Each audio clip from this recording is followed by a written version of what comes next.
You are running with the Devils, and we are back. Our first show of 2022. So glad to be here with you. As always, I'm the RyKno, Ryan Knowles. Here with me, Big John Caldwell. And Big John, a tumultuous offseason to say the least, as the Devils enter this new phase of college football with NILs, with the transfer portal, so many moving parts. We're in a conference with no divisions now. I mean, it truly no is north, no south. Yeah, it truly is not your daddy's Pac-12 or Pac-10 even. It's about to be the Pac-10 again here with USC and UCLA getting ready to leave. So 2024. Very, very, very busy offseason here in the world of college football, and especially with our ASU Sun Devils as they get ready to finally take the field once again this coming Thursday at Sun Devil Stadium against the NAU Lumberjacks. We'll certainly preview that game as always, but we got to start with this crazy off season that we got into, and a lot of things going on around the program right now. The NCAA investigation that was first launched over a year ago continues to loom. Doesn't seem to be any resolution in sight here, Big John. No, although we have self-sanctioned and removed coaches, we've been, quite frankly, coaches who were didn't hit the recruiting trail for better part of 2 years. So that's all going to play in our favor at some point. But the real essence of this is there's the portal side of things, and we brought in a record number of people through the portal as a means of mitigating the poor recruiting situation. Kids want to play here though, because they and when you interview them, they'll tell you they want to be here for the pro model. 11 ASU players signed pro contracts at the end of the year, and today we saw everyone who was drafted plus one more. I think it was two more. Excuse me, Hodges Darren Butler and Curtis Hodges, in addition to the 4 that were drafted, made the NFL today, at least for the moment. Obviously, very fluid situation in that league. But you're right. I mean, with the coaching staff turnover, there were some coaches at the beginning of the last season were placed on administrative leave. They are no longer with the program. Some guys got promoted. Other guys, brought in, like Aaron Fletcher, the new defensive backs coach from Missouri. Bobby Wade, the former Wildcat, getting promoted to wide receivers coach. And then Glenn Thomas. Yep, that's right. So OC, who came from Glenn Thomas. Yes, that's right. Glenn Thomas came from UNLV. So he's the third new offensive coordinator here under Herm Edwards. And I look at the turnover, and it would have been probably the Jaden Daniels probably would not have liked yet another change. I see it as Herm is still tweaking this thing in terms of the amount of points he wants to score per game and the type of game he wants. But I mean, Jaden Daniels never really was on the same page with Zach Hill even before Zach Hill was dismissed. So but you are right about Herm's philosophy. I think he still wants to continue to try to run the ball, but at the same time, you got to be able to put points on the board. And as the old saying goes, in football, you got to throw to score points. You got to run to win. Yeah, and he still would like to get to 40 per game as the objective here. And whether we're there in the beginning, at least the first 2 games is maybe. I would not get upset if we're not at 40 right away. NAU, you never know. We could physically just wear these guys completely down in the heat and in the with our personnel. But we don't want to get ahead of ourselves with Oklahoma State. But that will really tell us what we're made of and what kind of a program we've got. What Herm has built here. You're right. He loves to run the ball. He runs the ball to establish the line of scrimmage, and to and then to throw. And from everything I've seen at practice, Glenn is completely dialed in. A lot of people will be really happy to know we're using tight ends, and our tight ends this year will be very much in the mix, and I expect them to be a big part the production and the scoring. We'll get into personnel in a minute, but the staff turnover, that's a while some of it was self-induced, some of it was coaches had to go because of being implicated. In Zach Hill's case, he took another job. He didn't quite take it. He came back, and that handwriting, that was a poor career choice at that point. In terms of the optics of it all. And so, to my eye, everything is working. What the coaches have really done here, Ryan, is they've done a marvelous job in focusing these kids on that it's you against the world now. Yes, this is your choice. You made this, and they've cut out as many distractions as possible away from these kids so they can play football. And I've got to admire the way that the team itself sort of took the challenge and formed their own leadership committees, senior leadership groups, and have really blocked all that out. And they've circled the wagons. The penalties last year were very annoying and probably at least cost us at least a game or two. I would think in terms of BYU and Utah. I would say two probably. Yeah, and I can just every time I've seen practice, if there's an offside or a legal procedure, they're self-policing. The kids run on their own. It's all the kangaroo court is a lot larger in charge, and these guys go out and pay the price for their mistakes. So they're really holding each other responsible, and it starts with Emory Jones. Yeah. And that's good. That's really good to hear. And that's certainly something that was an issue last year, as the Devils finished a disappointing 8-5, culminating in a loss to Wisconsin in the Las Vegas Bowl. Certainly, I don't think anybody was expecting this team to finish, considering the amount of hype and expectation that was around this program.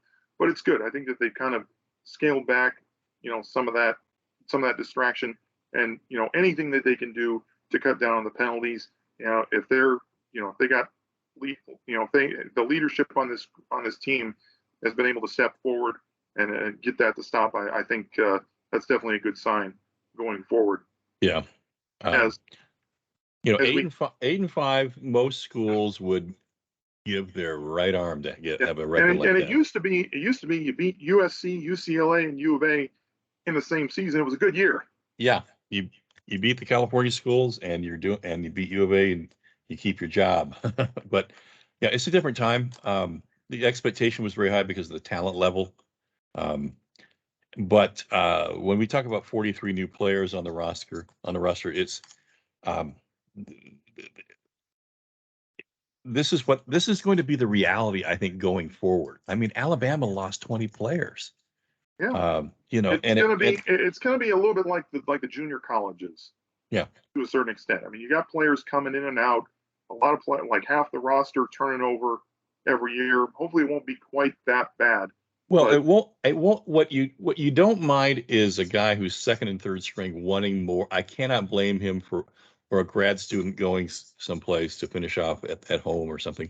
I can't blame that kid for the transfer, for wanting more playing time. It's the kid, though, who's strictly looking for money for NIL, and that's and what you want to mitigate is the number of starting guys who are really impactful to your program. You want to keep those guys removed. We had 6 that really were impactful. I felt, and that was 14 contributing players leaving via the transfer portal, especially the wide receiver core was hit very hard. Yeah. We'll talk about that here as we get into we'll go position by position coming up here in just a minute.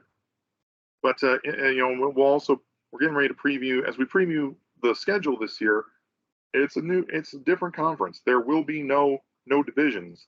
The North and South champs will not face in the Pac-12 championship game. It'll be numbers 1 and 2 who finish in the overall conference standings who will meet in Vegas for the Pac-12 championship game.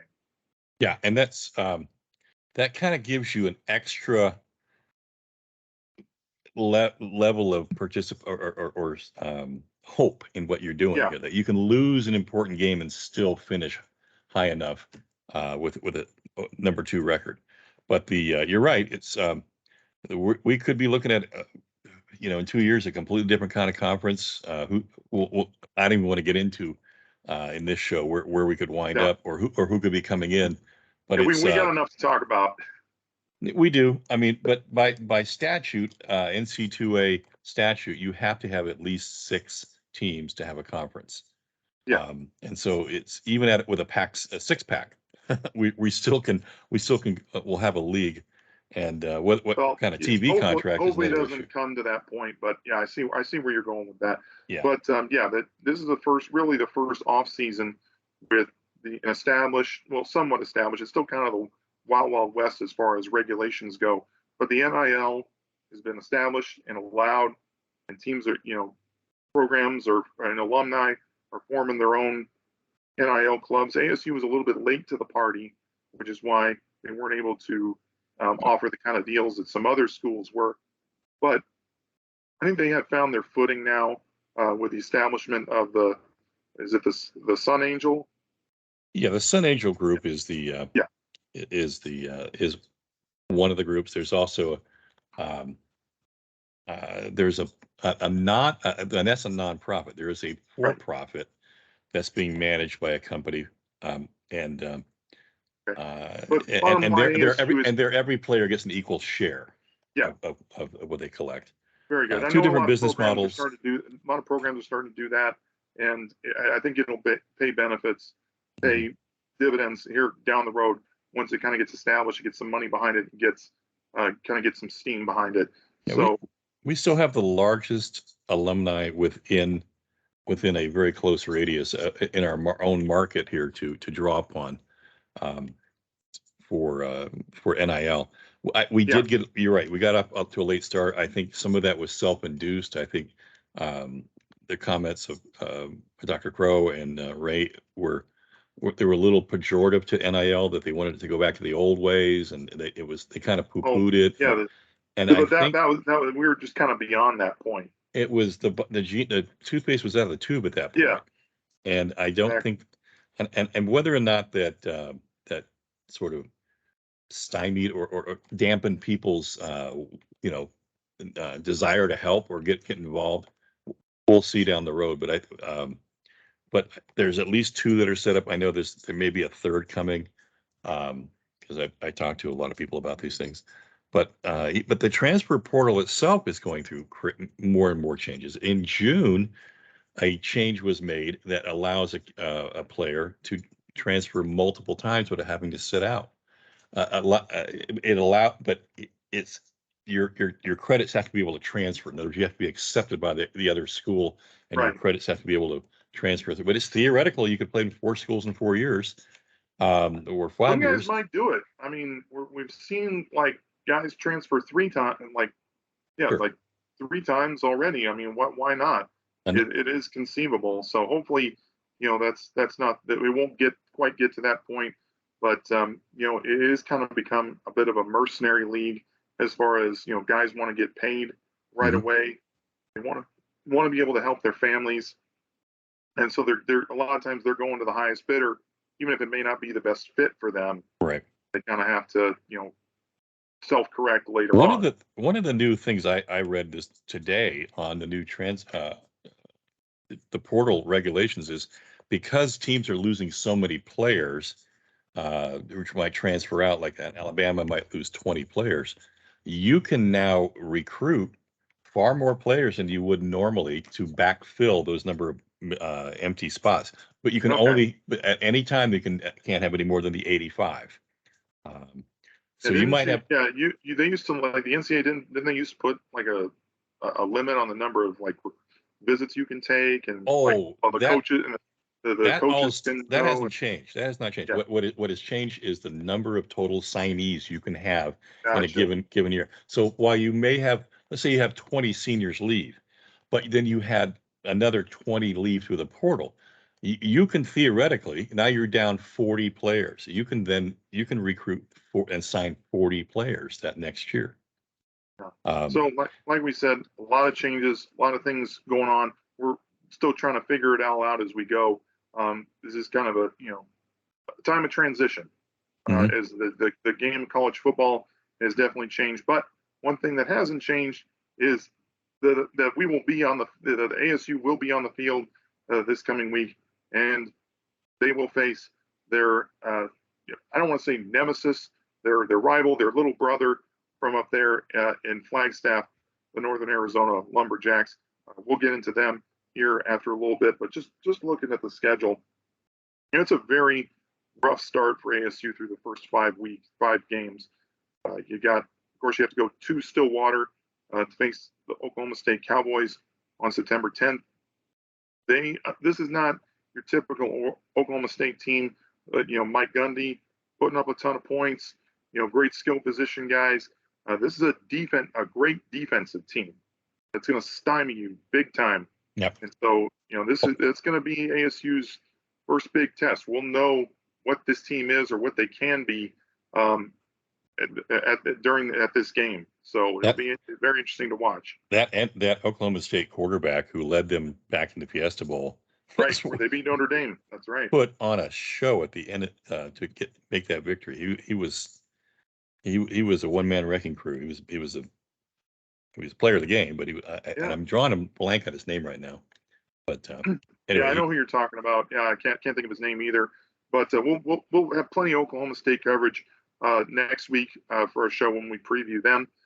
Then after that game, ASU will come back home to end their non-conference slate against Eastern Michigan. Certainly not a team you want to overlook, but one that, at least on paper, the Devils are certainly appear superior to. And then we get into the Pac-12 slate with a couple of back-to-back just monsters against two teams that should at least appear to be the favorites to finish 1-2 in the conference in the form of the Utah Utes at home on September 24th, and then on the road at the Mausoleum for the last time in the Pac-12, the USC Trojans. They're currently ranked number 14 in the preseason poll. Best team money can buy. Yeah, there it is. Yeah, we're going to see that team of I mentioned how mercenary kind of college football has become. This team of well-funded mercenaries, how they gel together under new coach Lincoln Riley, and of course Utah. They're a perennial contender. A lot of people have them in the college football playoff this year. We'll see what they look like when they come to Tempe near the end of September. Just a very that's a rough gauntlet. I mean, 5 top 15 teams in the first 5 weeks. 3 top 15 teams in the first 5 weeks. That's a rough gauntlet to start the season, John. Yeah, I fully expect, and I think I'm kind of taking my cue from Coach Herm, but that is, we probably won't know have an identity until Eastern Michigan in terms of what kind of offense we have, what kind of a defense we are. I think we know that the defense will be stout just because of the depth of the D line, and so we'll get into in the Oklahoma State show. I guess we'll be doing that from the road, won't we? No, where are we going to do that show? No, we'll be back by then. Okay, we'll be back by then. Sorry, John and I are taking a trip to Atlanta this weekend to see Oregon play Georgia.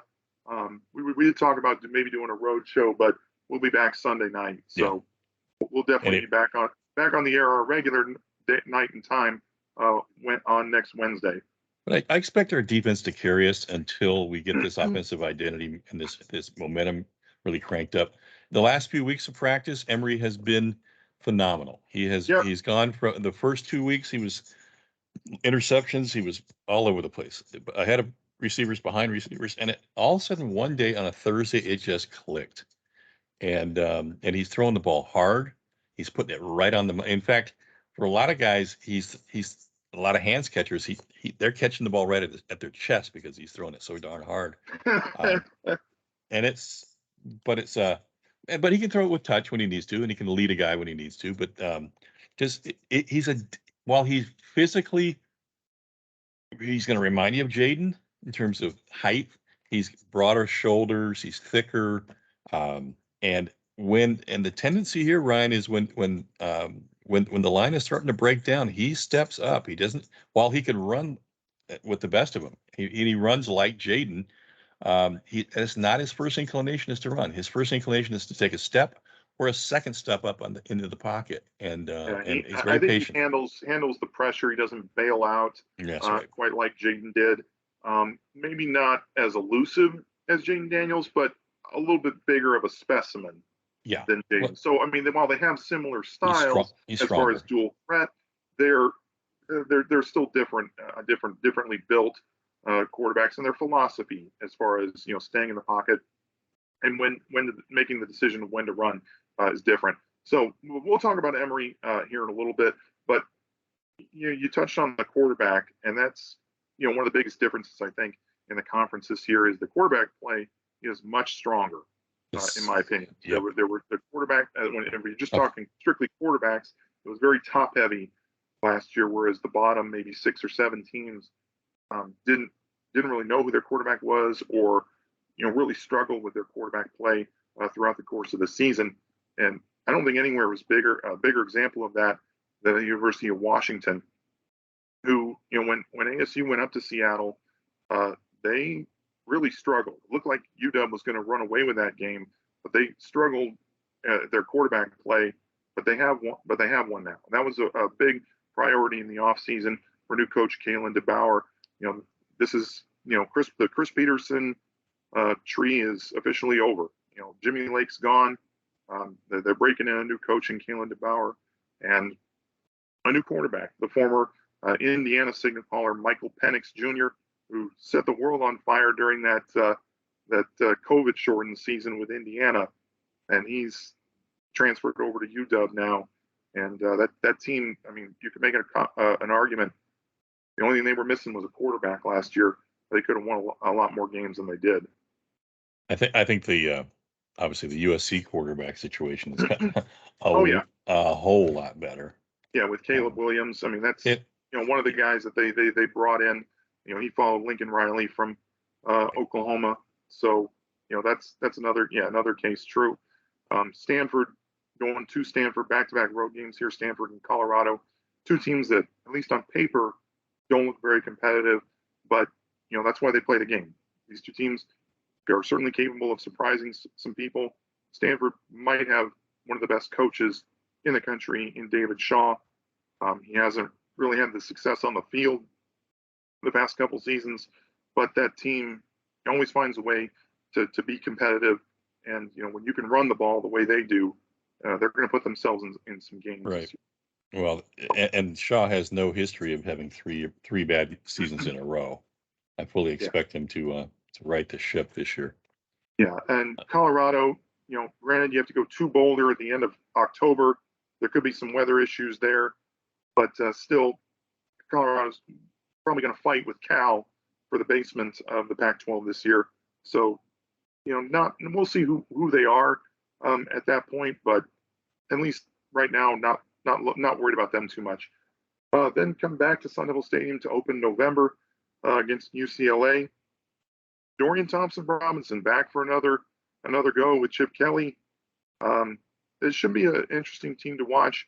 Of course, they're going to run the ball with Zach Charbonnet. They'll be a very, very tough team. We'll just see if they can stop anybody. Their defense has been an issue past couple of years. So you were over there at the Rose Bowl last year against those guys, and you got to see it with your own eyes up close as far as the matchups, down in the trenches. That defense wore down very quickly. I mean, that was my question. They started fast, but Ricky Pearsall had a big game. Sean White had a big game. They just kind of, I don't know what their depth just wasn't there. They just ran out of gas on that defense. Yeah. So you think it might have basically been by the second half. So it wasn't a very deep defense, and there may have been a conditioning issue or so. Who knows? Definitely, this second half of the season is much more favorable to ASU. Yeah, especially when you look at it side by side, like we are right now. Well, not even close. Yeah, and 2 road games. If you win those 2 road games, to start with Stanford and Colorado in the second half, you can really get on a roll here. Come back home and really be feeling good about yourself, winning on the road, and take on what should be a very good UCLA team. They're not preeminent favorites by any means, but they are certainly dark horses, to use your words. But then the next game, yeah, look, I mean, a lot of nobody's really expecting much out of them. right. They could surprise some people. I'm just saying, I'm just put it out there because we haven't even played a game yet. We don't even know who some of these teams are as of right now. But that's why they play the game. I think Stanford's got some things going for it. Colorado less so, but again, we'll see who's who by the time they face the Devils here in October. Mm-hmm. And one thing we have to point out, really, for ASU to really have any modicum of success here this year, we've got to stay healthy. That's all there is to it. We just don't, a drop off to the number twos at quarterback, running back, O line, D line. I'm not worried about. Linebacker. These are thin groups. Those you're absolutely right. The ones you just listed off, very thin groups, and that I think is going to be an issue, especially with some of the transfers that they had at certain positions. We'll see kind of who steps up, because you're not going to stay healthy throughout the course of the year. But no. I think that all those positions you just named, you might run into some if you do have injuries, you could run into some issues. But we're just gotta hope for the best. I mean, oftentimes the teams that do the best are the ones that stay the healthiest. Mm-hmm. So it's just kind of how it is. And then of course, we got to have a cursory cold weather game every year. Thank you, Pac-12. Appreciate that. Going up to the Palouse on November 12th to face the Washington State Cougars. This is at Washington State, another program that kind of had some turnover with new head coach Jake Dickert. He was the interim last year and got promoted. The results on a situation like that are all often mixed. When programs do that, yeah, he might have the players, but can he keep them? That's always been the big case. I mean, I always think back to when Bill Stewart took over for Rich Rodriguez at West Virginia. He was the defense coordinator, then the interim coach when Rich Rod left for Michigan, and they went out, won the Fiesta Bowl against Oklahoma, and then struggled after that, and they really weren't the same team. So you kind of have to pick. It's not always the most ideal situation, but it is what the players wanted. So if it fails, they got no one to blame but themselves. Right. I talked to. See, there's a spot in the stadium where all the opposing team sits. Right. Where we put them. It's in that northeast corner, and the parents, a lot of parents, especially the dads of the players, line up at the top because they like to pace. They pace back and forth during the game. Right. And I go talk to them. And they said, this is the coach they wanted. This is the coach that the kids wanted. This is the coach that they were more fired up about than anybody. And they got what they wanted. And they got themselves. I mean, they had some quarterback change with James DeLora transferring down to U of A.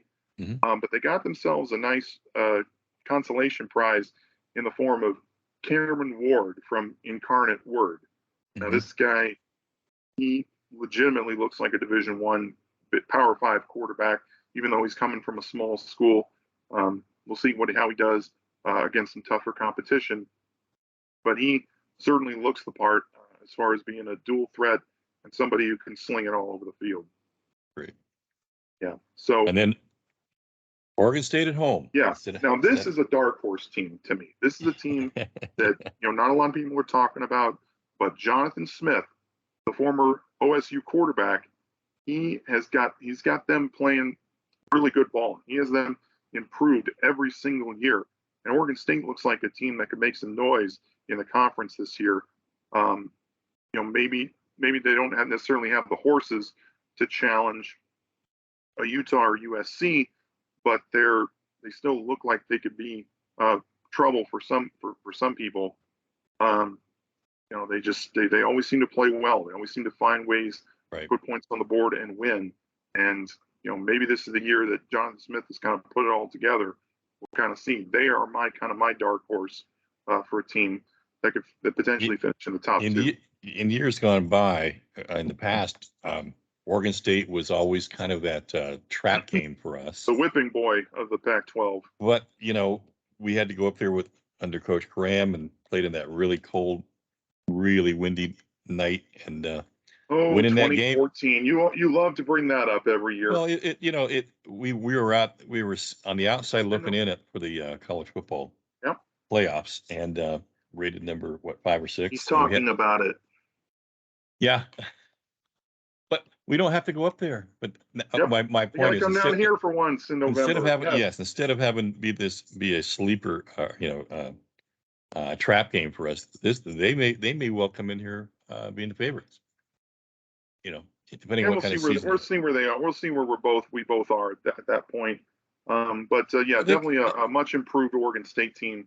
I fully expect to make some noise in the conference this year. Yeah. So definitely watch out for them. And then obviously finishing up the Territorial Cup, the Duel in the Desert, down in the Old Pueblo against the U of. Early game this year, kickoff at noon against the Rats on November 25th, Black Friday. That's going to be rough. We're going to have to get on that bus at like 8 in the morning. I know. Maybe 7. Oh, well. Have breakfast burritos. There you go. That'll do it for our look at the schedule.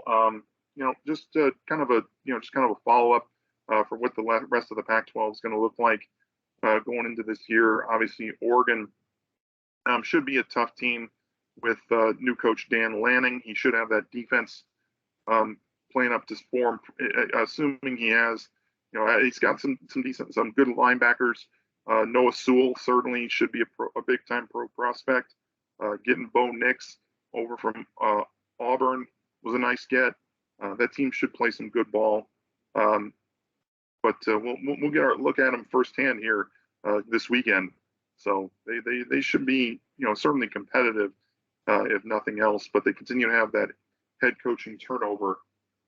But we'll see what the former ASU assistant Dan Lanning can do with them. And then we haven't really mentioned Cal. They're probably going to be fighting with Colorado for the basement in the Pac-12. At least that's how it looks on paper. But anything else stick out to you in the conference, John? If you read all the hype coming out of U of A, they probably have made the biggest moves outside of in terms of getting their act together. I think that title belongs to USC myself. And I said, and I was going to say next to USC. Okay. They made the biggest, but you don't want to. I don't want to ever praise U of A, but they're working the problem. Okay. Whether it's they can put it all together. That doesn't necessarily mean they can solve it. And they're correct. They still got. They have looks like they have a quarterback now with Jaden DeLaura. Right. They did make some nice moves in the transfer portal, getting some kids, got some decent recruits. They're, it looks like they're trending upwards. But after last season, they can only go up. And only go up. After only winning one game against a COVID depleted Cal team, they can only go up. Right. Where they were last season. So but we've talked about this. I will just go on record saying ASU is going to surprise some people, folks.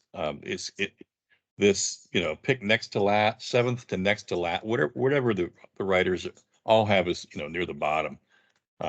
Because one guy only has winning one Pac-12 game. Yeah, which I don't see. I got to tell you, I go to practice, and to my eyes, this is the more athletic team that we've had in Herm's era, in his time here, and it's a much tighter, more bonded team. But talent we upgraded at quarterback, folks. We haven't slipped at all. The overall package, running backs and is an up. We have upgraded almost every single position of this team. Yeah. And Now, I'm the only glad problem is they haven't played yet together. They yeah, haven't played together, of course. and that's And we. I'm glad you mentioned that, John. And as we go into kind of our position preview, we're going to break down pretty much everybody on this team. And we'll start with obviously with the quarterbacks and Emory Jones coming over from Florida, where he was a starter there. And we talked about him a little bit earlier, but just the transfer of Jaden Daniels was kind of a gut punch when it happened because he had initially committed to return to ASU, Right. and then just basically said AMF, and then you see the video comes out of the players raiding his locker after, and Not I mean great kind of just optics. shows you what the players thought of him. And but I think there was a bit of an upgrade, if for no other reason than addition by subtraction. I mean, I like Jaden, but he make you pull your hair out as many times as he made you jump up and cheer. 10 touchdowns and 10 interceptions last year. Well, through the air, yes, through the air. Yeah, is a major regression. I'm sorry. Yes, and he did. The fact of the matter is he had dirty eye, what we call dirty eyes. He did not see the field well. You and I would sit in the game and we would go, he's open, and he just couldn't see them because of the rush.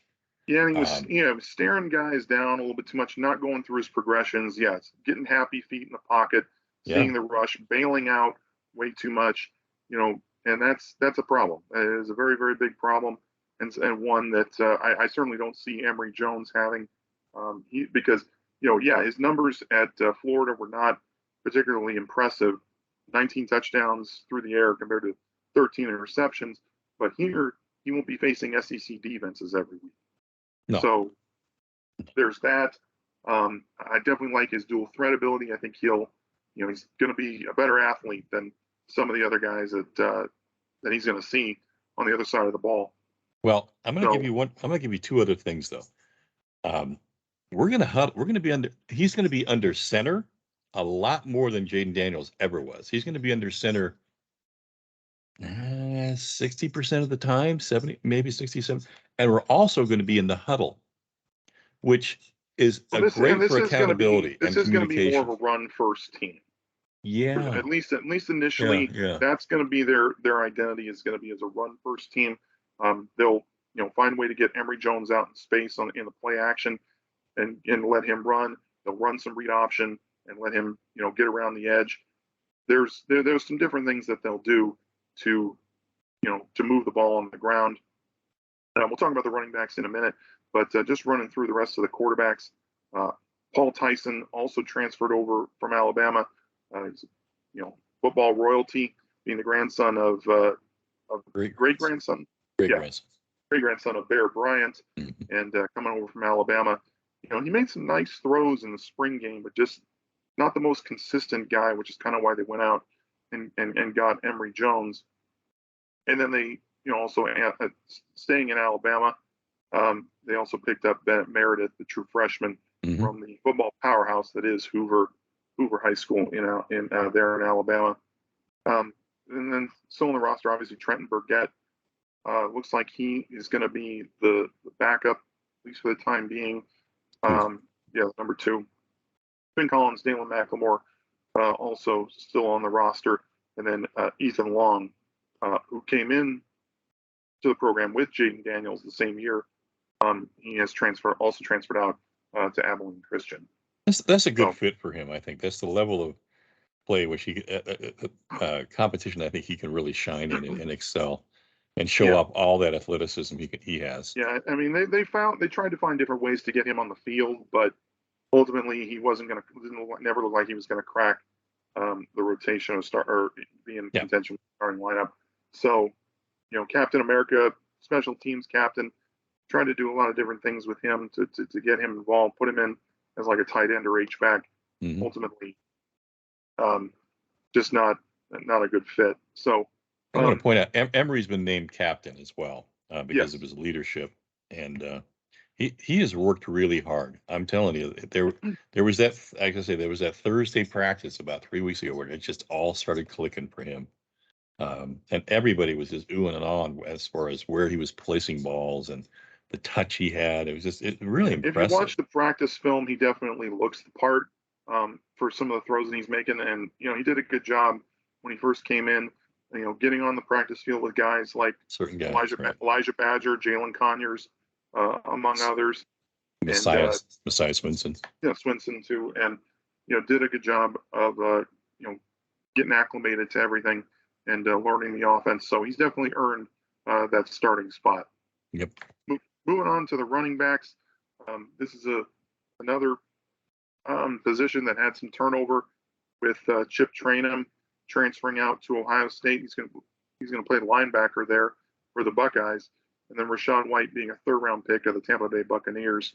As the team brings in Xavier Valade, the X. Yep, X as we like to call him, from Wyoming. The guy who put up some big numbers there for the Cowboys. Definitely looks like he's going to be kind of 1 and 1A with Daniel Ngata, the returning running back. I definitely like what Valade brings to the table. I think his athleticism and his explosiveness are going to be very, very fun to watch.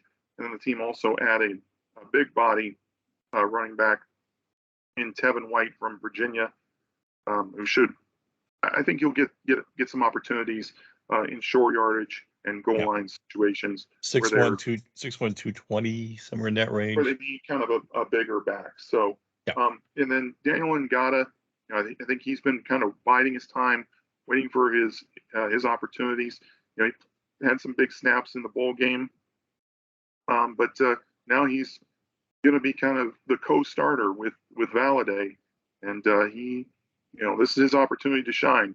And I'm looking forward to seeing what he does out on the field. We all remember his third quarter in Utah, where he just came in as like a lightning bug. That was against BYU. Excuse me, BYU third quarter, and had a huge series. And I think that kind of showed what he was capable of. He will plant that foot in the ground and give you a little shimmy shake and he's not a big guy. I mean, but he has changed his body. But he runs big. He runs big. He has definitely changed his body since he got here. He's yoked up where he needs to. But he runs it with that he'll always throw that shimmy shake at you, and then he'll plant a foot in the ground and just take off and very break shifty, ankles. And a guy who's I think he's kind of deceptively big, 5'10", 200 pounds. He can run somebody over with that size, and he can also beat a guy around the edge. So he wasn't 200 when he got here. I tell you that. He's kind of a tweener. Definitely somebody who can do a lot of different things for you. I'm definitely looking forward to seeing what kind of season he has. Mm-hmm. And then of course, Mr. Do Everything, Case Hatch, special teams ace, and break your face mask with his blocking. He'll be the lead guy on a lot of these run plays, and certainly somebody that you'll see him line up all over the field. They'll line him up as kind of the H-back tight end or as a true fullback lead blocker more often than not. So and we'll run off of that outside hip, and he'll go up and crack a big defensive tackle right in the face or D end and take him on. The surprising thing, I was gonna say, the surprising thing this year and versus the last three, watching him in practice, he's catching balls. And I'm not going to give away his receiving skills to kind of come along. I'm shocked at how much better they're definitely serviceable, if nothing else. There was a kind of a period last year, the year before, where you just didn't want to throw the ball to him. His hands were not that good, and he's really come a long way. I won't give away what kind of how they want to use him, but he's definitely going to be a big part of the offense. I kind of like to see how they them use him a little bit like Nick Ralston from a couple of years ago. He was more involved in the offense. So and then finishing out the running back core, George Hart III. He's a guy I think who's definitely made some improvements from last year. He was a guy who saw some snaps at times, and he's kind of fighting with Tevin White as like their short yardage, big back, former walk-on, a guy who's come in, and he's a bigger back. He's 5'11", 215 pounds. Certainly somebody that you want who can, kind of run downhill, put his helmet down and get some tough yards for you. And then Deontay Elliott, will also be in the mix. Local guy. Yeah, out of Mesa Red Mountain. Very true. So, this looks like a good-looking running back core, I think, from top to bottom, especially when you consider what you lost and how big of a part that Rashad White played in the offense. And you would have liked to seen Chip Trainum come back, but that's the game. He's got some people in his ear telling him, he's got to go back home to Ohio State. Well, and it wasn't to become switch positions. So. To become some great running back. He I think he knew at some point. I thought he could have. He definitely showed flashes. He was definitely one of my favorite players while he was here. He just, he struggled to hang on to the ball. He had fumbleitis a little bit too much, and then he got taken out of the game. And he got frustrated by it. His confidence. He's got no one to blame but himself. You got to hang on to the ball. No, I think his confidence was shook there for a while. Yeah, and he really didn't have the tools to put it back together properly for himself. So yeah. Wish him well. And then moving on here to the receiving core, definitely a group that saw so much change from last year. Between guys just going. They had 5 receivers go in the transfer portal, and I think probably the biggest loss on the team for kids who transferred out to me was Ricky Pearsall, because he was such a big go-to receiver, a big play. He turned himself into a big play receiver for this team, which I don't think anybody saw. Everybody kind of saw him as this, steady Eddie, big catch radius, move the chains, be kind of a red zone, a red zone matchup. But he really turned himself into a big play target as the season went on. And he got separation. I am very, very sad to see go. To be honest, I am too, but I have to tell you, there is a reason why he left. And it wasn't NIL. He saw something in the spring in terms of the amount of the balls he was going to be, the number of balls he was going to be receiving, and the emphasis towards speed, flat out speed, the LV Bunkley kind of, 4.3 speed type stuff. There is a transition going on, folks. This is not the same offense as Zach Hillring. Our receivers are fast. This whole team is fast. The team speed is better. So I think he saw the handwriting on the wall and he didn't want to, if he was going to go to the show, he didn't want to reduce his number of touches or his playing time. So I think he did well by getting to a good program. Yeah. And then, some of these, a lot of these guys came in together. Junior Alexander, obviously, transferring within the conference to Washington. LV Bunkley Shelton is another guy who hurt going to Oklahoma. I think he got an NIL from the Sooners. Yeah. Jordan Porter, he, flashed at times, especially as a deep threat, but just didn't have a lot of consistency. He's now at New Mexico. And then Johnny Wilson, a guy who, looks the part, he's got a, big time body, looked like an NFL receiver, ran like one, just struggled to catch like one at times. He struggled to be consistent with his hands, and he's at Florida State now.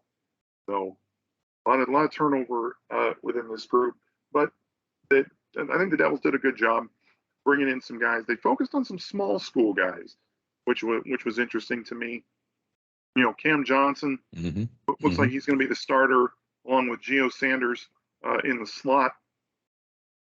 Guy, Charles Hill, smaller guy, Charles. But coming from a SEC program in Vanderbilt, certainly somebody that you look like he's kind of slight, but he's actually got some size to him. He's 6 foot 205, which is a receiver, a little on the skinny side, but certainly somebody who's going to create some matchups for you in the slot.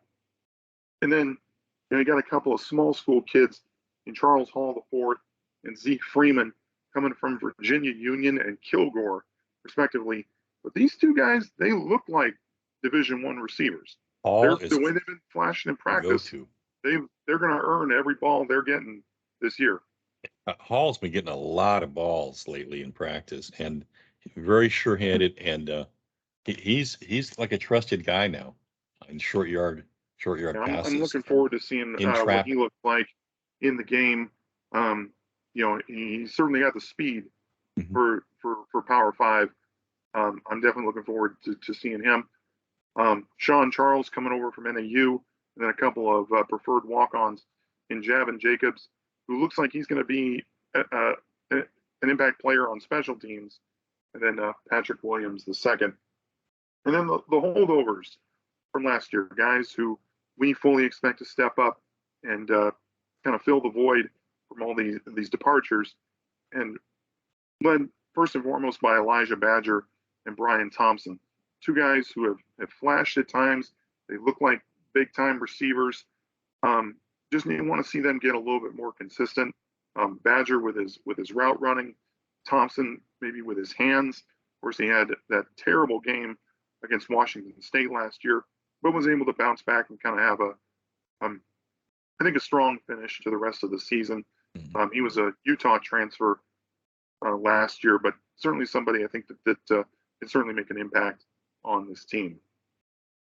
And then finishing out here, as far as guys who are still here from last year, Chad Johnson, Andre Johnson. We've got three Johnsons in the receiving corps this year, the Johnson Collective, as I like to call them. Andre Johnson especially, he'll see plenty of the field. He'll see some balls this year, definitely. And then Giovanni Sanders has kind of carved out a niche for himself along with Cam Johnson in the slot as a kind of a matchup issue. Gio I like a lot because he's kind of risen through the ranks, done it the right way. He seems like he flashes every spring. The spring is, yeah, he he looked kind good of in the gets spring. buried on the depth chart. That's right. And this year he's kind of getting his opportunities. So He's a senior. He definitely should. see what we get from him this year. So I guess it's safe to say just throw the ball to Johnson. Why not? You got a good chance of catching it with three Johnsons. No, I've had my eye on. Obviously, Badger's the going to be the big star as well as Thompson. But he looks like the one who they got the big play, big plays written all over him. A guy just a freak athlete. And you saw it last year when they found different ways to get him the ball in his hands on like end around reverses, etc. Reverses, yes. Now he's kind of got to develop into a more well-rounded receiver to really kind of make that offense go, I think. So there's definitely you like having this kind of depth in your room, but there's just guys in this fall camp that have really risen, taking advantage of their time and of their moment. And Charles Hall's my out of this group.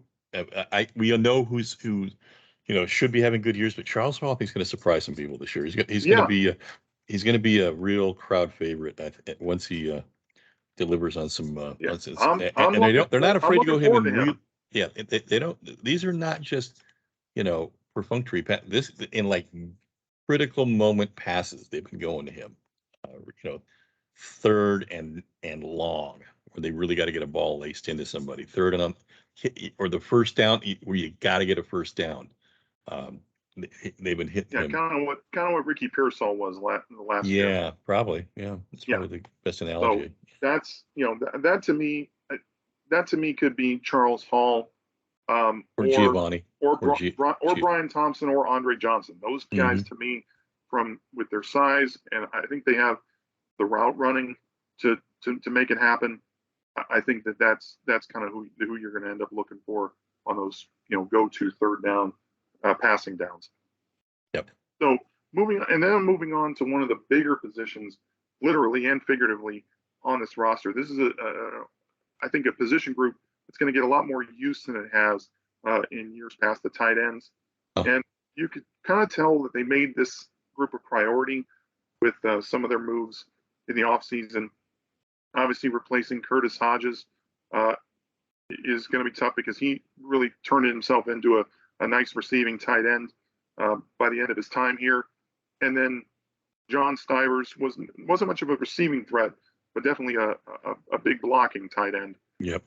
So, but the team, the coaching staff definitely made a priority going after a guy in Messiah Swinson, who's just an absolute freak. 6'7". Tell me that guy's not just a red zone target, a red zone nightmare for opposing defenses. I'm definitely looking forward to seeing what he does on the field, especially when you pair him up with Jalen Conyers, a guy who had a great spring last 2021 spring, but didn't really put it together when the season got going. He had that bad drop against Utah and was just never quite the same player. But still somebody that I'm looking for big things out of this year. Let me tell you, Conyers in practice has been taking the D end, latching on, and I'm not exaggerating. More than once, he's driven him out of bounds, and ran him. Yeah, it's really been fun to watch. He's Going very full strong. blindside on him. He's very strong, yes, and he'll grab on you, and he'll move you where he wants to move you. And Yeah, my advice I think that's the biggest thing with him is he's definitely improved as a blocker. Mhm. We saw his receiving talent on display last spring, but I definitely think, his talent as a blocker has improved. So I definitely looking forward to seeing what he does this year, especially when you got him on the field with Swinson at the same time. Well, those personnel, those two up the seam mm-hmm. are going to be an issue for opposing defenses.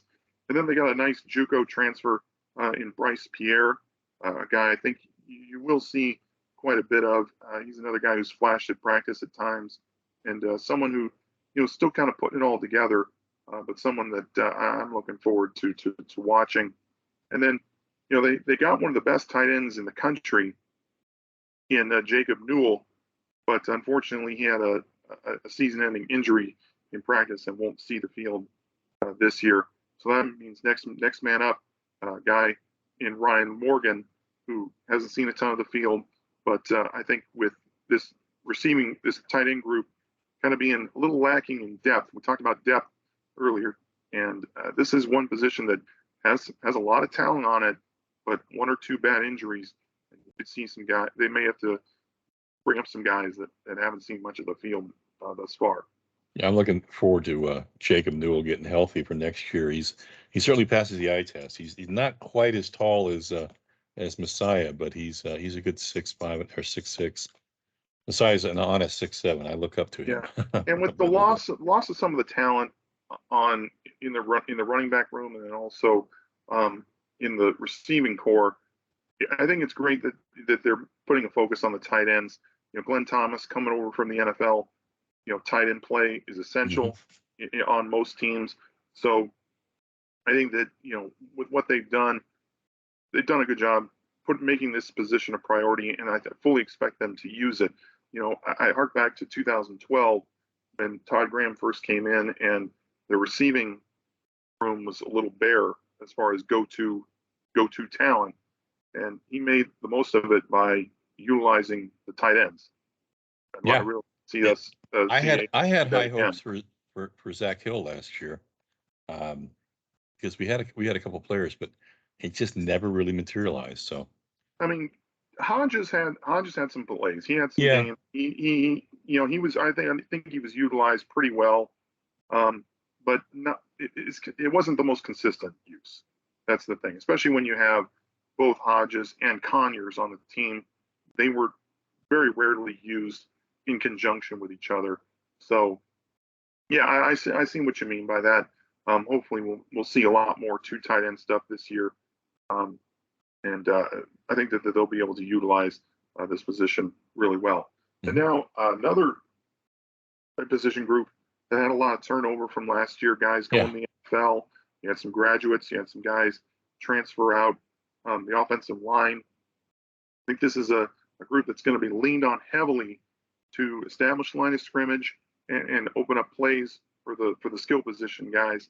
And you lose a guy like Donovan West, Kellen Deach, two guys who were just all everything while they were here. Tremendous performers and players and consummate Sun Devils and guys that will definitely be missed as they move on to their next career. Henry Hattis was a serviceable guard. He's another guy who graduated. The guy kind of one of your guys, Big John, Spencer Lavelle, was kind of expected to be the Swiss Army knife, transferring over to Cal. Kind of an interesting move. Well, he was breaking into the lineup Yeah. every now and then. It just was not the consistent tackle that you really had hoped he would be. But again, the kid's looking for playing time. I can't blame him. He'll definitely get that at Cal. That's for sure. Yeah. Well, and by the way, that was a very late. He was very undecided on where he was going to go for some time. This was not an immediate pickup. It took him one of my favorite players, a guy who I fully expected to be kind of the center of the future a couple years ago, Ezra Dotson Oyatade, transferring to TCU.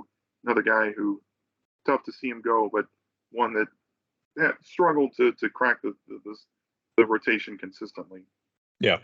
Well, I like how we've been able to take move Ben Scott over into that center position. He's the field general, and he's very articulate, very smart football player. One of those gentle giants, but he is definitely fit in really well, made the adjustment nicely.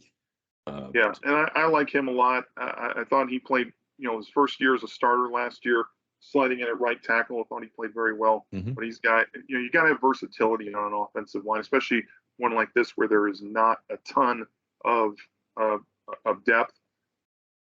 Sliding him, the ability to move over to center, looks like he's got a stranglehold on that position. I definitely like what he's doing there. And then, it's always tough to replace a player like Kellen Deach, who was so solid for ASU. But Isaiah Glass looks like he's going to be the guy, at least initially. He definitely looks the part to me. Yes. He has the size, he has the athleticism, he handles speed rushers very well. Good feet. Yeah, I like what I've seen from him. I think he deserves to be that left tackle, and he will be to start the year. It's his. And Ladarius, I just think about how far we've come from a 17-year-old Ladarius starting at left guard a few years ago to where he is now. And it's just he was a tackle when he made his first start against Michigan State. Yeah, I know. But he has. What a great story he is. What a great kid he is too. He's hilarious. Yeah, he's got a great. And he wants to be a coach.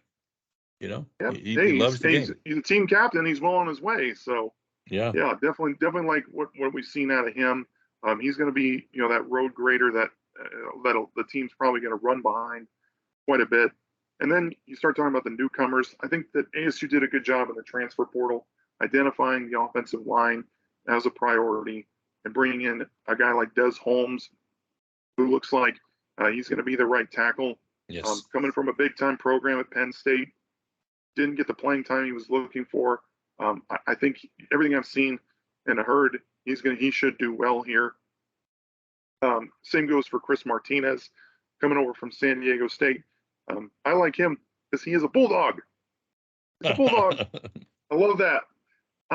But he also looks the part. Definitely a good size from him. But he's in a dogfight right now.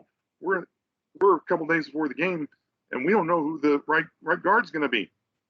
Ramos it looked like it was going to be Chris Martinez, but Joey Ramos, the guy who went to I really wanted a couple of years ago when he first came out. I liked him a lot. He went to high school right around the corner from me over here at Deer Valley. Right. And he's Iowa State hasn't been the most consistent, hasn't gotten consistent playing time, but certainly somebody that you love his versatility. Looks like you got it. Might play all three positions at some point this year. It's entirely possible. Right now he's in a dogfight for right guard, but he's also slotted in as the backup center.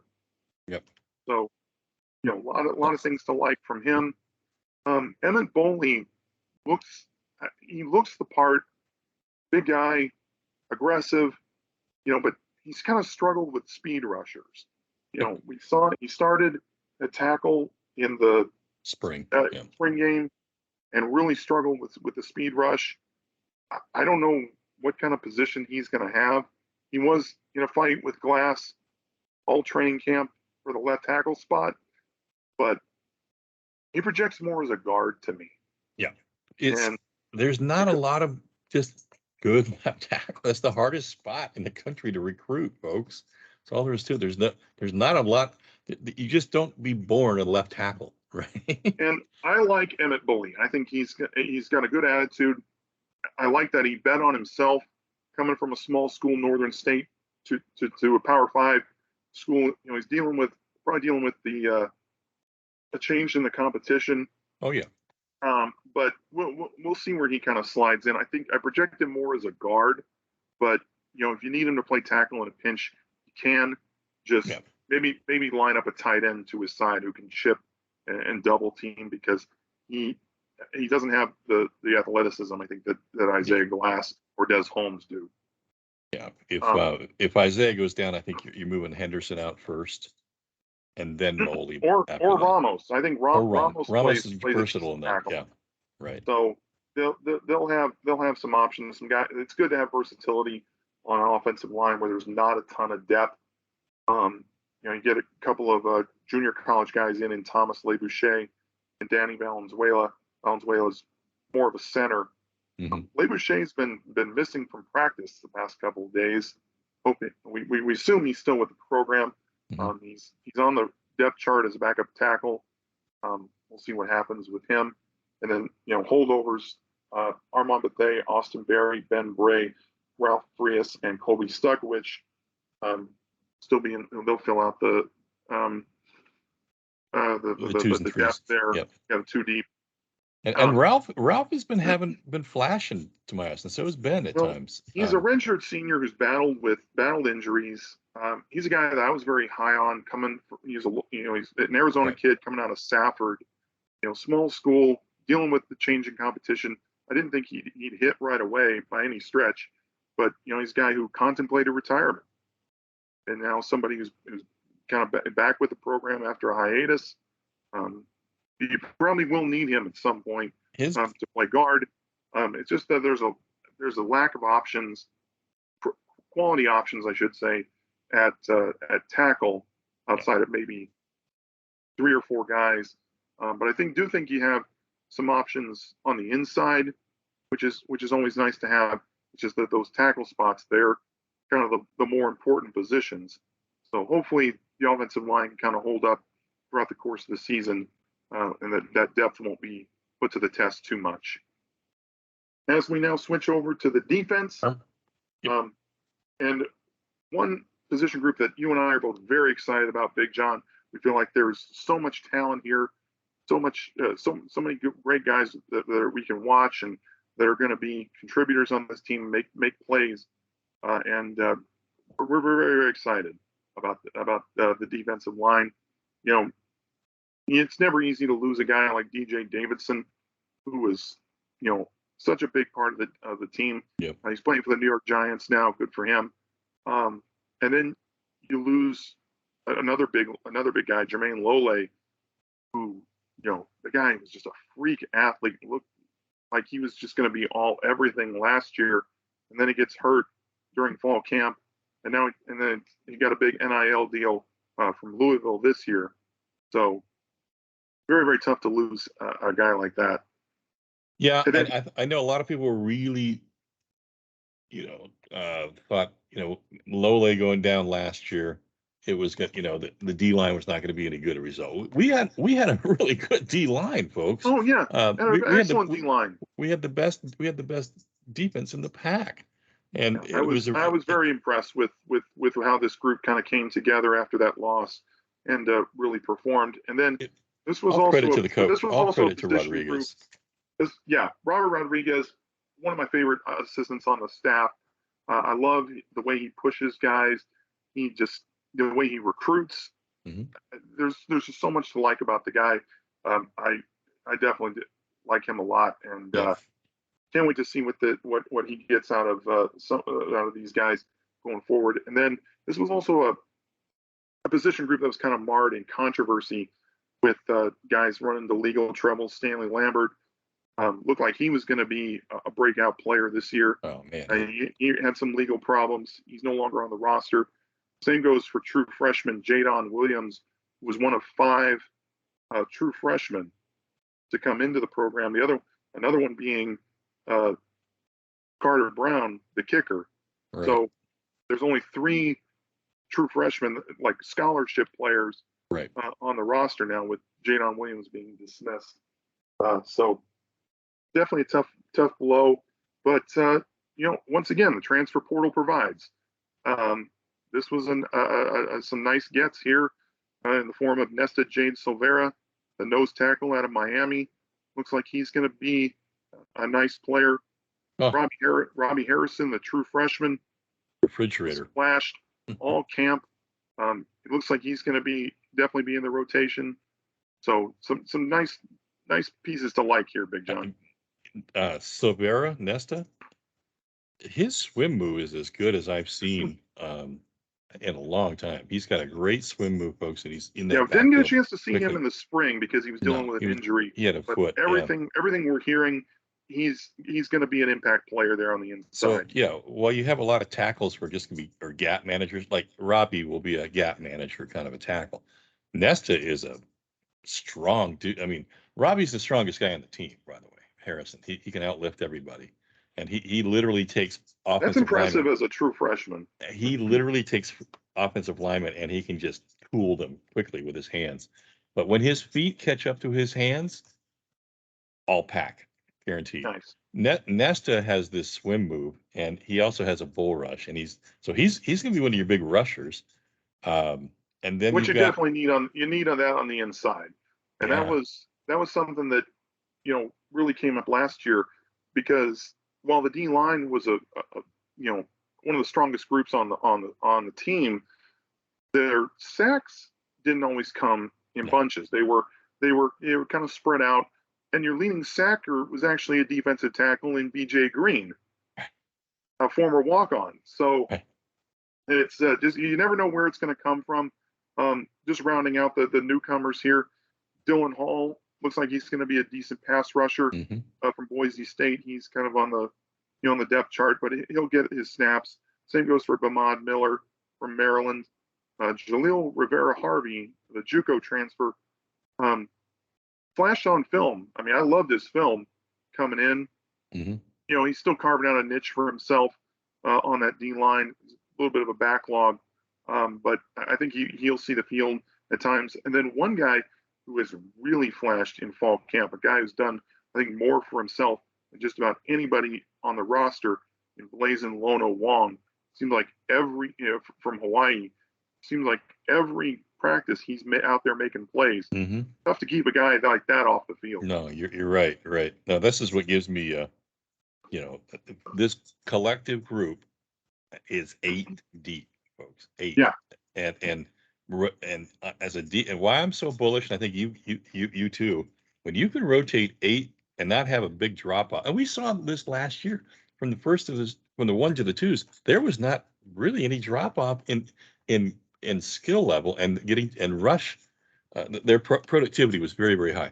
My point is, I think what you're going to see is these guys are going to beat the crap out of their O lineman counterpart for 3 quarters, and by the 4th quarter, they will have worn them down.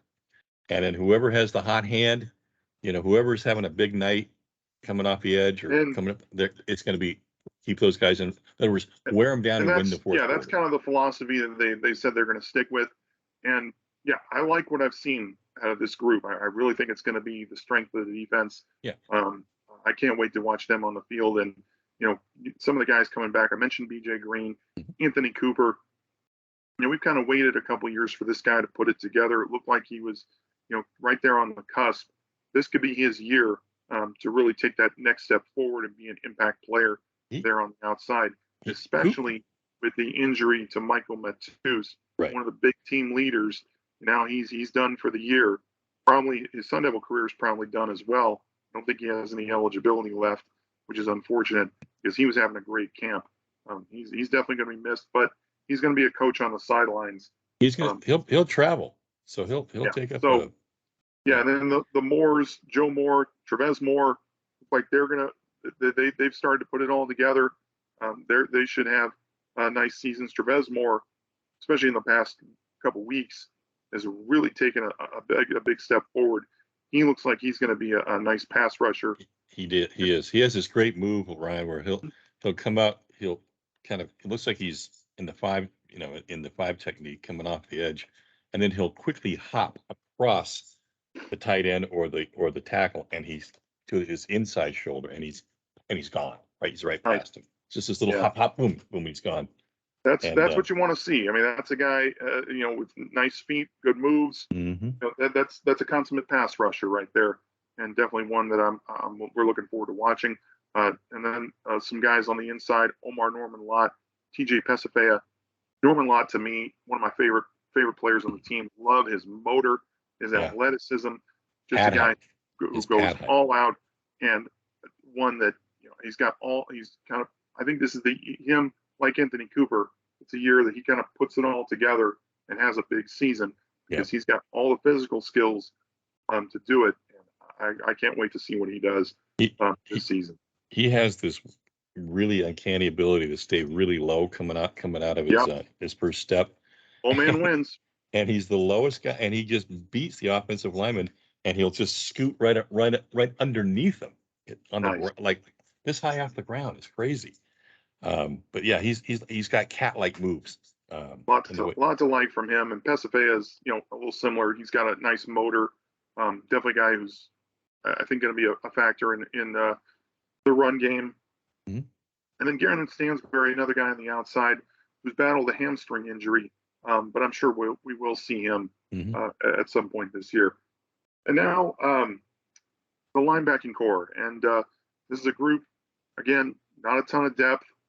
They had a big loss in the transfer portal with Eric Gentry taking a big NIL deal to go to the rival Trojans. A big loss there because he had a freshman All-American season last year. Rough to see him go, but hey, next man up. And looks like this is going to be a great group. Again, dealing with some depth issues outside of the top three. Obviously, Merlin Robertson, Kyle Soley, two of the leaders on the team, two guys who look like they're going to have big seasons. Our favorites to really have MVP-like years. They got Zach Bowers from Hawaii and JUCO transfer James Joncom. We're going to be kind of in the mix, but I think the two guys who I think are you want to watch are a couple more Saguaro kids in Kyle's brother Connor, who looks like he's going to be a full-time starter for the first time, and Will Schaefer is another guy who played some big snaps last year when there were some injuries in the linebacking core, and a guy that I think is going to have a quality year this year. I'm really looking forward to nice things out of both of those guys. Well, because you drop off just because of age and experience to the next level. There's Will is getting better, and he plays with the heart of 10 men. He's just fearless out there. But he's a special teams ace, and a lot of times that leads to success on defense. So I'm definitely looking forward to nice things out of him this year. I love his game. He plays downhill, reads the gaps well. Mm-hmm. He's a guy who's very good in run coverage. I like how there's a lot to like about him. He hasn't really seen the field as much. He's kind of been buried on the depth chart. But again, with the lack of depth on the team this year, somebody that I think will have an impact at some point this season. Then Caleb McCullough, another depth guy who's flashed at times but hasn't necessarily put it all together. He should have opportunities this year. And then two guys who have definitely flashed in practice, Fritzy Nicolais and Dylan DeVito, both look like, at times they look like starters. Mm-hmm. They've made some big plays. They've contributed on special teams, but when they get their chances on defense, they've gone out there and played very, very well. Yeah. So this is a group that might be a little deeper than we think, Big John. This is a group that is a little bit unproven, but a lot of talent, I think, from top to bottom here. if you have to look at the strongest rooms on the defensive side, obviously the D line is one. This is the heart and soul. These are the guys Yes. who the plays are designed. These are the guys who are going to have the most tackles on the team. Yeah. And by design, Kyle should have the most tackles. And they will flip flop Merlin and Connor from boundary to field. But folks, watch Connor's first step. It is explosive. It's like a Just guy watch coming. him run. It Watch him looked run. Yeah, when That kid can move for a well, kid his size. he was on the 4x100 and the 4x4 at Saguaro. The kid can run, but he's gotten bigger and he hasn't lost any speed. But what he Right. has gained is explosiveness. His first step is like it looks like a a, a, a Yeah. D1 sprinter coming out of the When blocks. he hits you, I mean, he caused a fumble in the Territorial Cup game a couple of years ago, Yeah, and he just rocked that kid, and the guy just yeah. dropped the ball. Well, he's fundamentally And sound, yes, he in the way he does. is. He's fun to watch. So I'm definitely looking for nice things out of him this year. This should be a strong group. Again, depth kind of an issue. They did have some injury problems last year. Hopefully that won't rear its ugly head this season. And Now moving on to the corners, another position that was kind of marred by some departures. Obviously, you lose your top two corners in Jack Jones and Chase Lucas to the NFL. That's never easy to replace those guys. And then one of the more disappointing transfers to me for the portal is Tommy Hill, because he's one of the highest recruited kids that they had a couple years ago. Right on It the looked like he was penciling in as a starter this year, and I really felt like he played some big snaps as a true freshman last year. Definitely somebody that I thought could make an impact, but he got a nice NIL deal from Nebraska, and it's tough to see him go. It's the era we live in that some of these kids may be the largest breadwinner in their family. Yeah, and you can't deny that. You can't look the other way. no, But you got yeah. You're talking about these kids. I mean, they got to go out there and provide. They got to think about their families, because one bad hit and their career could be done. So they got to get what they can while they can. So I don't fault him too much. It's just tough to see him go, especially when this group, there's talent there, but the experience isn't great. I'd certainly like to see some guys. You don't really know what you're going to get out of this group, and that's kind of why they made getting some guys out of the transfer portal like Roe Terrence and Tariq Luckett a priority. And Roe Terrence, I mean, he looks like an SEC corner. Yeah, he does. This kid he's a big kid who can run. 6'1", 6'3", 210. 6'3", excuse me, 6'3". Yeah, and he's already a starter. And you can kind of tell who Hearn sees as a guy who can succeed at the next level, because he'll spend time with him. Yeah. After every play, he's talking to him. He's coaching them up. He'll do that one-on-one with kids. And he used to do that. He did that with Chase Lucas all the time. That was his pet. Now Chase is in the NFL. He's been doing that with Roe Terrence here in fall camp, and I think he sees something in the kid that he can be special at the next level. Sure. So Luckett right now looks like he's going to be at least initially going to be a depth guy, because they've had some guys step up, and this looks like it's going to actually be a decent group. With I'd say one guy who looks like a whole different player, and that's Ed Woods.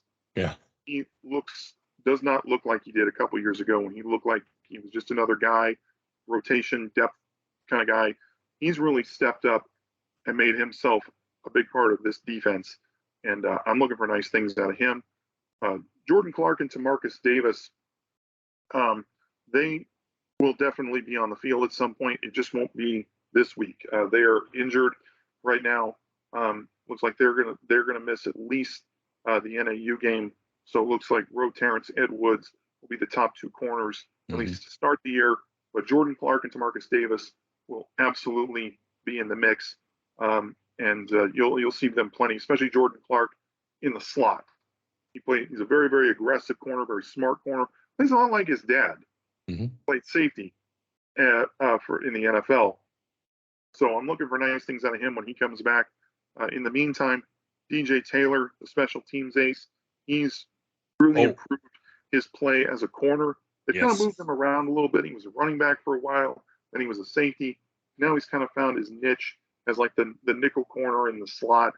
Uh, he should have a nice year as more of a finally being a rotation guy at corner.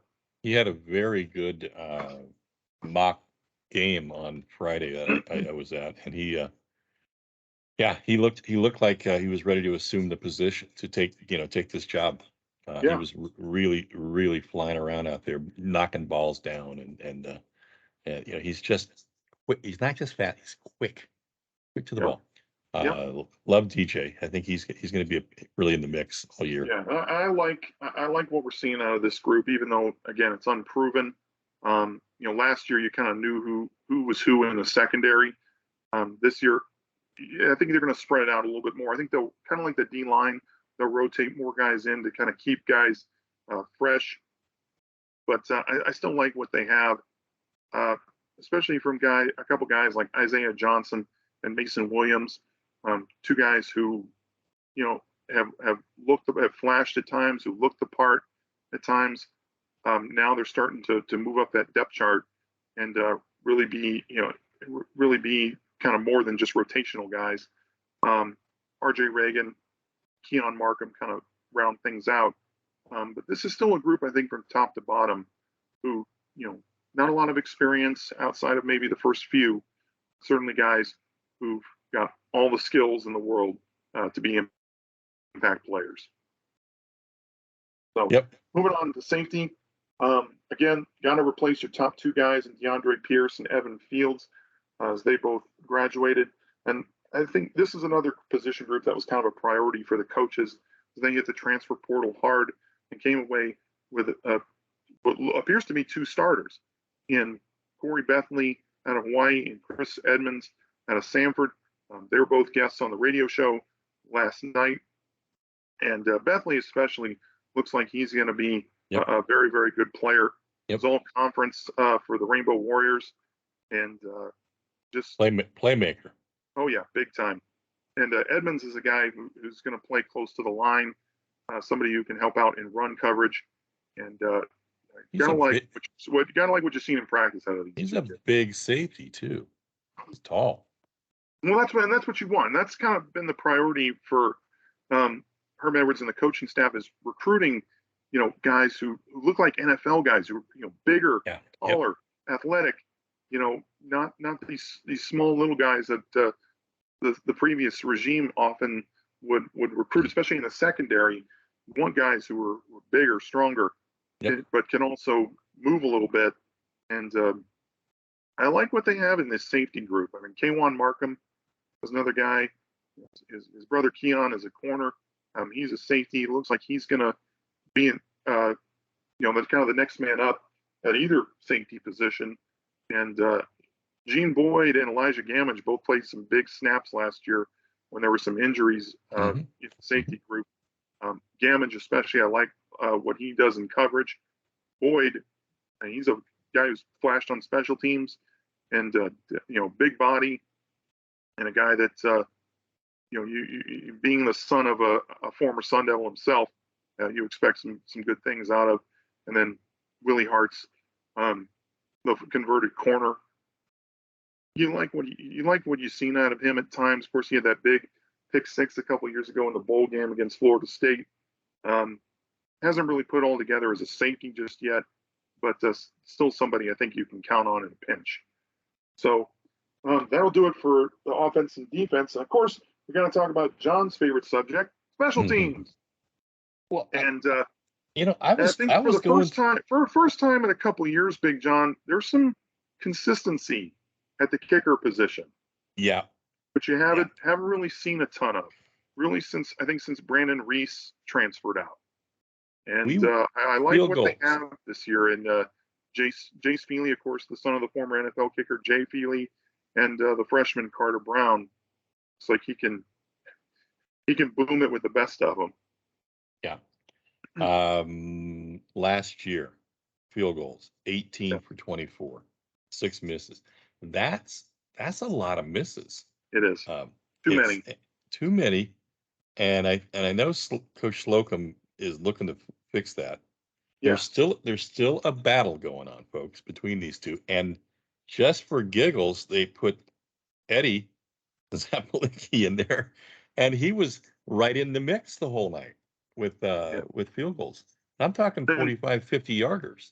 Yeah, but Zapolicki, I mean, he looks like he hasn't missed a beat from last year as a true freshman when he was the punter.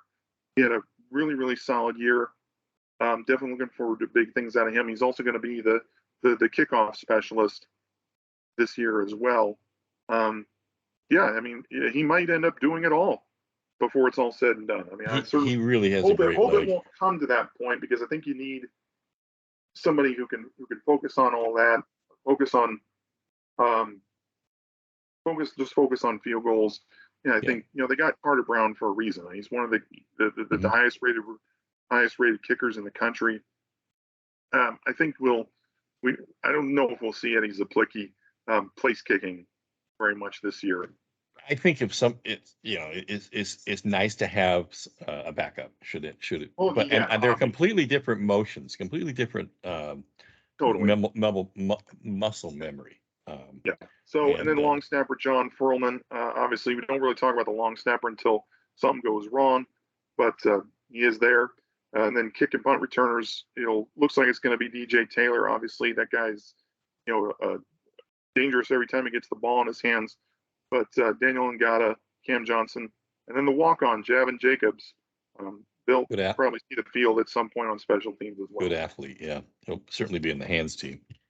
So that's your 2022 Arizona State Sun Devils. Obviously, we got the depth chart that was released for the first game here. A couple of surprises. I was a little bit surprised that Cam Johnson and Geo Sanders will share the slot receiver spot. I mean, but pleasantly surprised, because I liked what I've seen out of Geo Sanders. Now for him to get some of his opportunities in the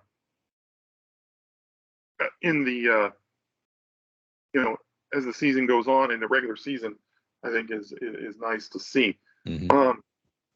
Now, any surprises to you, John? Not really. I mean, I've been watching these guys develop, and I'm pleasantly surprised with the amount of guys who've stepped up at O-line. And that you talk about the versatility. I didn't think we were going to be that deep, but we're deeper than I really thought we were going to be, or at least more versatile than I thought we would be. I'm very, very pleasantly surprised with how the corners have gelled this in the last couple of weeks. So we're not, folks, there's no really weak link. Again, as I said, staying healthy is going to be really important for this team. Definitely. So and just kind of looking at the corners, Ed Woods, I think, is a nice nice surprise with the injuries to Davis and Clark, at least in the first week. Be good to see him and Roe Terrence out there getting their opportunities. And then Chris Edmonds, I thought, was kind of buried on the depth chart initially when he came in. Ourlads.com, who gives us a lot of depth charts for other teams that we don't necessarily cover on a daily basis. They had Chris Edmonds buried on the depth chart. So for him to work his way, through fall camp up to one of the starting safeties, I think was really great to see. This one right here, in the like you say, TJ Taylor, Nickelback, he's been working hard for that, and that's really gratifying to see. And then Corey Bethley, the safety, could be the other nickel corner. So that's very interesting that that he's got that versatility to slide into coverage. So that's your depth chart for week one. And now we move on to our week one opponent, the mighty NAU Lumberjacks. And obviously ASU's had success against the Jacks the last few times that they played them. They did struggle against them in 2016. This team preview, of course, presented by Flagstar Bank for all your mortgage needs. check out xllendingteam.com. And, Jacks have been a solid program, under former ASU assistant Chris Ball. They had a nice win over U of A last year, 21-19. Their offensive coordinator is former ASU receiver Aaron Flugrad. Aaron's dad, Robin, who's also a former ASU assistant, is on the staff, along with Bob Connolly, who was the offensive line coach under Todd Graham his first year. So this is a team that is kind of predicted to finish seventh in the Big Sky Conference. But still a team that you don't want to overlook, even though they finished 5 and 6. Still someone that you can that can give you problems if you don't come out and play well against. They have this is a really tough league they play in, by the way. Oh yeah, the Big Sky. Very underrated. Tough. Very underrated, very tough. But Coach Ball and his staff have done a great job of keeping a lot of guys from the Valley here in their program, and I think to his credit, he really he doesn't want these kids going to Boise. He doesn't want these kids going to going out of state. He gets it. This is an important thing in terms of the pipeline. If he really wants to build this, there's enough kids right here in this state to build a really nice program with. And so I give him a lot of credit for sticking to his guns and working hard in this market to get the kind of kids he wants.